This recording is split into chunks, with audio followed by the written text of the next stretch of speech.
Hello all. Today நம்ம என்ன word learn பண்ண போறோம்னு பார்க்கலாமா? என்ட்ரென்ச்ட்.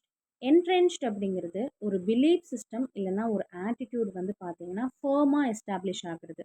அதாவது ரொம்ப ஸ்ட்ராங்கா, இன்கிரைன்ட் அப்படின்னு சொல்லுவாங்க. சரிங்களா? இன்கிரைன்னா எதையுமே மாத்த முடியாது. ஓகேங்களா? அது உள்ளார அது வந்து ஃபார்ம் ஆயிருக்கும். சேஞ்ச் பண்ணவோ, ரிமூவ் பண்ணவோ முடியாது. சரிங்களா?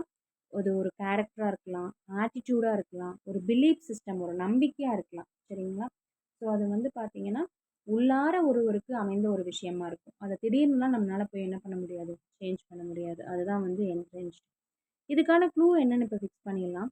இந்த வேர்ட நீங்க நோட்டீஸ் பண்ணீங்கன்னா, என்ட்ரன்ஸ் அப்படிங்கிற ஸ்பெல்லோட மேட்ச் ஆகுற மாரி இருக்கும். ஸோ என்ட்ரன்ஸ்ங்கிறது ஒரு பில்டிங்க்கு ஒரே விஷயம் தான். சரிங்களா? அத சேஞ்ச் பண்ணவோ, ரிமூவ் பண்ணவோ முடியாது. மாத்த முடியாது. சரிங்களா? எப்படி இருக்கோ அத அப்படியே எடுத்துக்கணும். அப்படிங்கிற மாரி க்ளூ ஃபிக்ஸ் பண்ணிக்கோங்க.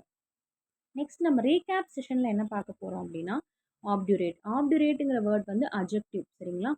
இதனோட மீனிங் என்னன்னு பார்த்தீங்கன்னா, ரொம்ப ஸ்டபர்னா இருக்கக்கூடிய பீப்பிள். சரிங்களா? இப்ப நம்ம அவங்க கிட்ட ஒரு எக்ஸ்பெக்டேஷன் வச்சிருப்போம். இப்படிலாம் நடந்துக்கிட்டா நல்லா இருக்குமேன்னு நம்ம நினைப்போம். ஆனா, அத அவங்க சேஞ்ச் பண்ணிக்க மாட்டாங்க. அவங்க மைண்ட் செட் என்ன தோணுதோ, அதன் பிரகாரமே அவங்க வந்து செயல்படுவாங்க. செயல்பாடுகள் இருக்கும். அவங்கள மாத்த முடியாது. அதுதான் ஆப்டுரேட். ஆப்டுரேட் ஆட்டிட்யூட்ன்னு சொல்லுவாங்க.